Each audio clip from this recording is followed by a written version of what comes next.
کہ سارے انبیاء علیہ السلام کم کرنا لے ہن اللہ اس بندے نو 1.25 لاکھ یا کم و بیش انبیاء علیہ السلام دی سنت تے عمل دا ثواب عطا کرے دے۔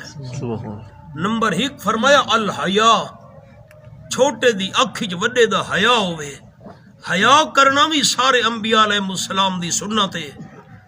نمبر 2 والسواک، مسواک کرنا بھی سارے انبیاء علیہ السلام دی سنت ہے۔ والتعطر، خوشبو لاؤنا بھی سارے انبیاء علیہ السلام دی سنت ہے۔ والنکاح، اور نکاح کرنا بھی سارے انبیاء علیہ السلام دی سنت ہے۔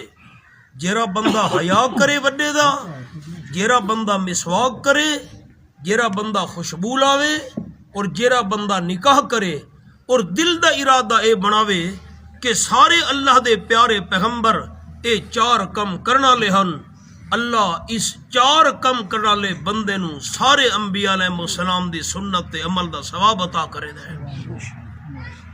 دوجی گل آپ صلی اللہ علیہ وسلم فرمائے النکاح من سنتی، اے حدیث پاک بھی خطبے دے اندر علماء کرام پڑھ دن۔ آپ نے فرمایا نکاح کرنا میں امام الانبیاء صلی اللہ علیہ وسلم دی سنت ہے۔ وفی روایت فمن راغب عن سنتی فلیس منی، جرے بندے میری سنت تو منہ موڑا ایسے بندے دا میں آمنہ دلال صلی اللہ علیہ وسلم نال کوئی تعلق نہیں۔ اللہ کریم دوہاں گھرانا نو آپس دے اندر محبت، پیار، حسن سلوک، اتفاق نصیب فرماوے، اللہ پاک خوشیاں نال رکھے، وسدہ رکھے۔ اگلی بڑی عجیب گل علماء کرام لکھیے، آپ صلی اللہ علیہ وسلم دی عادت مبارکہ آئی جس ویلے نکاح دا خطبہ پڑھ دے ہن اس وچ 3 قرآن مجید دی آیات بینات دی تلاوت کرے نے ہن۔